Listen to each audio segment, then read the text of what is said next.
ಇದು ದೊಡ್ಡ ಕರ್ಮಕಾಂಡ ಇದೆ. ಕಸ ವಿಲೇವಾರಿ ಎಷ್ಟು ಲೂಟಿ ಆಗಿದೆ ಕೇಳರ್ ಯಾರು? ನಾನು ಇವತ್ತಿನ ಮಾಧ್ಯಮದ ಸ್ನೇಹಿತರ ಮುಂದೆ ಕರ್ನಾಟಕ ರಾಜ್ಯದ ಜನತೆಗೆ ನಾನು ಮನವಿ ಮಾಡೋದು,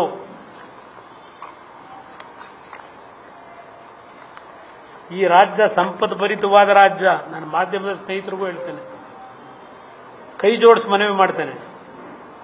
ನಾನು 2 ಬಾರಿ ಮುಖ್ಯಮಂತ್ರಿಯಾಗಿ ಕೆಲಸ ಮಾಡಿದ್ದೇನೆ. ಎಸ್, ಈ ರೀತಿಯ ಆಡಳಿತ ನಡೆಸಲಿಲ್ಲ, ನಾನು ಇಂಥ ಆಡಳಿತ ನಡೆಸಲಿಲ್ಲ. ಇವತ್ತು ನಾನು ಇಷ್ಟು ಮಾತಾಡಬೇಕಾದ್ರೆ ತಪ್ಪು ತಿಳ್ಕೋಬೇಡಿ ಯಾರನ್ನು. ಆನ್ಲೈನ್ ಲಾಟ್ರಿ ಜೊತೆಗೆ ಎಲ್ಲಾ ಲಾಟ್ರಿ ಬಂದ್ ಮಾಡಿದೆ ನಾನು. ಯಾವುದೋ ನಿಮ್ಮ ತಮಿಳುನಾಡಿನ ಎಂಥದ್ದು ಕಿಂಗು, ಲಾಟ್ರಿ ಕಿಂಗು, ಎಂಥದ್ದು ಮಾರ್ಟಿನ್, ಎಂಥದ್ದು ಹೆಸರಲ್ವಾ? ಮಾರ್ಟಿನ್ ಅಂತಲೂ ಯಾರೋ ಇರ್ಬೇಕಲ್ವಾ? ಅವರೇ ತಾನೇ ಈಗೆಲ್ಲ ಹಲವಾರು ಪಕ್ಷಗಳಿಗೆ 1000 ಕೋಟಿ 1200 ಕೋಟಿ ಎಲೆಕ್ಷನ್. ಅವತ್ತು ಎಷ್ಟು ನನಗೆ ಆಮಿಷ ಒಡ್ಡಿದ್ರು. ಸಂಪಾದನೆ ಮಾಡೋಕ್ಕೂ ಒಂದು ಜೀವನದಲ್ಲಿ ಒಂದು ಮಾರ್ಗದಲ್ಲಿ ಹೋಗಬೇಕು. ನಾನು ಅವತ್ತು ಮನಸ್ಸು ಮಾಡಿದ್ರೆ ಆ ಬಡವರ ಜೊತೆ ಚೆಲ್ಲಾಟ ಆಡಿ, ಒಬ್ಬ ಬಂದ ಬೆಳಗ್ಗೆ 6 ಗಂಟೆಗೆ ಮನೆ ಮುಂದೆ ನಿಂತಿದ್ದ, 2 ಲಕ್ಷ ಆನ್ಲೈನ್ ಲಾಟ್ರಿ ವ್ಯಾಮೋಹಕ್ಕೆ ಒಳಗಾಗಿ ಸಾಲ ಮಾಡ್ಕೊಂಡಿದ್ದೀನಿ, ನೀವೇ ನನಗೆ ದಿಕ್ಕು, ನೀವೇನಾದ್ರು ಈ ಸಾಲ ತೀರಿಸ್ತಾ ಇದ್ರೆ ನಮ್ಮ ಕುಟುಂಬ ಸೂಸೈಡ್ ಮಾಡ್ಕೊತೀನಿ ಅಂತ ಬಂದ. ಅವತ್ತೇ ತೀರ್ಮಾನ ಮಾಡಿದೆ, ಆನ್ಲೈನ್ ಲಾಟ್ರಿ ಎಲ್ಲ ಲಾಟ್ರಿ ಸ್ಟಾಪ್ ಮಾಡಿದೆ. ಹೇಳ್ಬೋದು ನಿಮ್ ಕಾಲದಲ್ಲಿ ಹಿಂಗೆ ಮಾಡ್ತಿದ್ರಾ ಅಂತ ಹೇಳಿ, ನಿರ್ಮಿತಿ ಕೇಂದ್ರ ಅದು ಇದು ಅಂತ. ನನ್ನ ಕಾಲದಲ್ಲಿ ಸಿದ್ದರಾಮಯ್ಯನವರೇ ಪ್ರತಿ ತಿಂಗಳು 30ನೇ ತಾರೀಕು ಈ ಕಾಂಟ್ರಾಕ್ಟರ್ಗಳಿಗೆ NOC ಪೇಮೆಂಟ್ ರಿಲೀಸ್ ಆಗೋದು. LOC ಪ್ರತಿ ತಿಂಗಳು 30ನೇ ತಾರೀಕು. ಯಾವ ಕಾಂಟ್ರಾಕ್ಟರ್ ಮನೆ ತಗ ಬರ್ತಿರ್ಲಿಲ್ಲ. ಸರ್ ನಮ್ದು ಇಷ್ಟು ಬಿಲ್ ಐತೆ ಸರ್, ದಯವಿಟ್ಟು ಹೇಳ್ಬಿಟ್ಟು ಕೊಡಿಸಿ ಸರ್. ಯಾರು ಬರಲಿಲ್ಲ ನನ್ನ. ಆ ರೀತಿ ಕೆಲಸ ಮಾಡ್ಕೊಂಡ್ ಬಂದಿದ್ದೀನಿ. ಇವತ್ತು ಅಲ್ಪ ಸ್ವಲ್ಪ ಗೌರವ ಉಳಿಸ್ಕೊಂಡು ನಾಡಿನ ಜನ ನನ್ನನ್ನು ಗುರುತಿಸಿದ್ರೆ, ಆ 20 ತಿಂಗಳ ಆಡಳಿತ ಗುರುತಿಸಿದ್ರೆ, ಇಲ್ಲಿ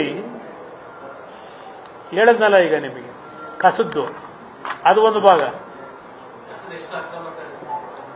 ಅದು 30 ವರ್ಷಕ್ಕೆ ಲೀಸ್ದು ಪ್ಲಾನ್ ಮಾಡಿದ್ರಲ್ಲ, ಈಗ 3,000 ರೂಪಾಯಿ ಇಳಿಸ 6,000 ಫಿಕ್ಸ್ ಮಾಡಿದ್ದು. ಅಲ್ಲಿಗೆ ಲೆಕ್ಕ ಹಾಕಿ ನೀವು ಎಷ್ಟೆಷ್ಟು ಆಯ್ತದೆ ಅಂತಿಲ್ಲ, ಮುಂದೆಲ್ಲ ಕೊಡ್ತೀನಿ ಡೀಟೇಲು. ಪಾಪ ಯಾರೋ ಬಂದ ನನಗೆ. ಈಗ ಇಲ್ಲಿ ಯಾರೋ ಪ್ರಾಮಾಣಿಕವಾಗಿ ಇಷ್ಟು ವರ್ಷಗಳಿಂದ ಮಾಡ್ಕೊಂಡ್ ಬಂದಿಲ್ಲ, 1 ವಾರ 2 ವಾರ ತಗೊಂಡು ಹೆಂಗೋ ಅವ್ರಿಗೆ ಅಲ್ಲಿ ಯಾರಾದ್ರು ತೊಂದರೆ ಇದ್ರು ಅಡ್ಜಸ್ಟ್ ಮಾಡ್ಕೊಂಡು ಕ್ಲೀನ್ ಮಾಡ್ಕೊಳ್ಳೋನು. ಇಲ್ಲಿ ಹಬ್ಬ, ಇಲ್ಲಿ ಬೆಂಗಳೂರಲ್ಲಿ ಕಸ ಎತ್ತದ್ರಲ್ಲಿ 2 ದಿವಸ ಒಂದು 2 ಟ್ರಿಪ್ಪು ಪ್ರತಿದಿನ ಇದು ಸುಳ್ಳು ಲೆಕ್ಕ ತೋರಿಸ್ಕೊಂಡ್ರೆ, ಕೆಲವರಲ್ಲಿ ಕೆಲಸ ಮಾಡೋರು ಹೇಳೋದು ಪ್ರತಿ ತಿಂಗಳು 4 ಲಕ್ಷ 5 ಲಕ್ಷ ಮನೆ ತಗ ಬರ್ತದೆ ಅಂತಾರೆ ಬೆಂಗಳೂರಿನಲ್ಲಿ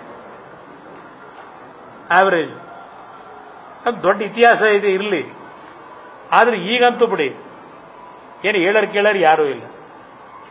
ಒಬ್ಬ ಗೋರಿ ಮೊಹಮ್ಮದ್ದು, ಇನ್ನೊಬ್ಬ ಗಜನಿ ಮೊಹಮ್ಮದ್ದು, ಮತ್ತೊಬ್ಬ ಮಲ್ಲಿಕಾ ಕಪೂರ್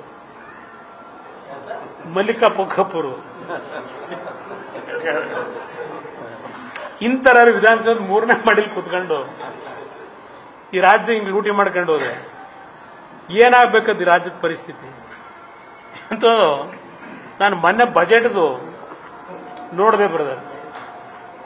ಬಜೆಟ್ ಕತೆ, ಮನೆ ಪಾರ್ಕಿಂಗ್ ಸ್ಥಳಕ್ಕೆ ಚದರಡಿ ಲೆಕ್ಕದಲ್ಲಿ ತೆರಿಗೆ ಅಂತೆ. ಮನೆ ಮುಂದೆ ನಿಮ್ಮ ವೆಹಿಕಲ್, ಮೋಟರ್ ವೆಹಿಕಲ್, ಕಾರ್ನ ಪಾರ್ಕ್ ಮಾಡಕ್ಕೆ ಅದಕ್ಕೂ ನೀವು ತೆರಿಗೆ ಕಟ್ಟಬೇಕು ಅಂದ್ರೆ, ಈ ನಾಡಿನ ಜನ ನೀವು ಅರ್ಥ ಮಾಡ್ಕೊಳ್ಳದೆ ಹೋದ್ರೆ, ಈಗ ಈ ಬಜೆಟ್ ಅಲ್ಲಿ ನಿಮ್ಮ ಮನೆ ಕಾಂಪೌಂಡ್ಗೆ ಕಾರ್ ನಿಲ್ಲಿಸ್ಕೊಂಡಿದ್ರು ಇಷ್ಟು ತೆರಿಗೆ ಹಾಕ್ತೀವಿ ಅಂತ ಅಂದ್ಬಿಟ್ಟು ಈಗಾಗಲೇ ಘೋಷಣೆ ಮಾಡ್ಬಿಟ್ಟವ್ರೆ. ನೀವು ಸ್ವಲ್ಪ ಇದೆಲ್ಲ ಎಚ್ಚರಿಕೆಯಿಂದ ಮುಂದೆ ಹೋರಾಟ ಸರಿಪಡಿಸ್ಕೊಳ್ಳದೆ ಹೋದ್ರೆ ಕೊನೆಗೆ ನಿಮ್ ಬೆಡ್ರೂಮ್ ತಕೋ ಬರ್ತಾರೆ ಟ್ಯಾಕ್ಸ್ ಹಾಕ್ಬೇಕು ಅಂತ.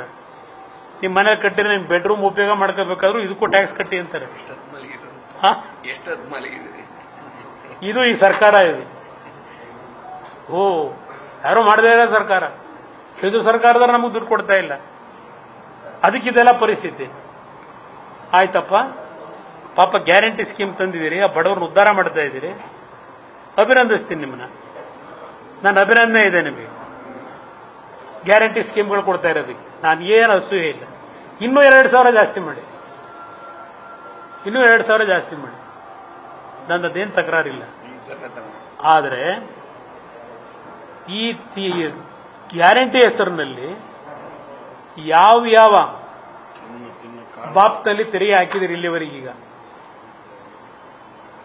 ಏಪ್ರಿಲ್ 1ನೇ ತಾರೀಕು ನಾವು ಏಪ್ರಿಲ್ 1 ಮೊದಲಿಂದನೂ ಬುದ್ಧಿ ಬಂದಾಗಲಿಂದ ಏಪ್ರಿಲ್ ಫೂಲ್ ಮಾಡ್ತಾ ಇದ್ದು, ಬುದ್ಧಿ ಬಂದಾಗಲಿಂದ. ಈಗ ಏಪ್ರಿಲ್ 1ನೇ ತಾರೀಕಿಗೆ ರಾಜ್ಯದ ಜನತೆನೇ ಫೂಲ್ ಮಾಡ್ತಕ್ಕಂಥ ಕೆಲಸ ಈ ಸರ್ಕಾರ ಮಾಡುತ್ತೆ. ಪೆಟ್ರೋಲ್ ಮೇಲೆ ಮತ್ತೆ 2 ರೂಪಾಯಿ ಜಾಸ್ತಿ, ಡೀಸೆಲ್ ಮೇಲೆ, ವಿದ್ಯುತ್ ಶಕ್ತಿ ರೇಟ್ ಜಾಸ್ತಿ. ಹಾಲಿಂದು ಪಾಪ ಅವರು ನಮ್ಮ ಡೆಪ್ಯೂಟಿ ಸಿಎಂ ನನಗೇನು ಗೊತ್ತಿಲ್ವಂತೆ, ಅವ್ರ ಅಣ್ಣನ ಕೇಳಿ ಅಂತ ಹೇಳ್ತಾರೆ. ಅವ್ರ ಅಣ್ಣನ ಕೇಳಿ ಅಂತ ಏನೇನಾಗ್ತಿದೆ ಅನ್ನೋದು ಗೊತ್ತು. KMF ಅಲ್ಲಿ ಆ KMF ಯಾರಿಂದ ಉದ್ಧಾರ ಆಯಿತು? ಯಾವ ಪರಿಸ್ಥಿತಿ ಇತ್ತು? 94-95 13 ನಮ್ಮ ಜಿಲ್ಲಾ ಕೇಂದ್ರಗಳು, ಹಾಲು ಉತ್ಪಾದಕರ ಕೇಂದ್ರ ಲಾಸ್ ಅಲ್ಲಿದ್ವು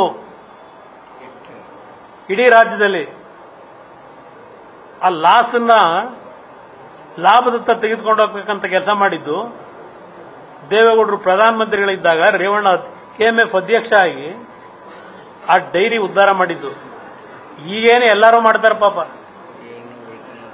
ನೋಡ್ತಾ ಇದ್ವಿ ಯಾವ ಅಗಲದೊರಡೆ ನಡೀತಿದೆ ಅಂತೇಳಿ. ಮುಂದಕ್ಕೆ ಇನ್ನು 2 ವರ್ಷದಲ್ಲಿ ಏನಾಗುತ್ತೆ ಕಾದ್ ನೋಡಿ.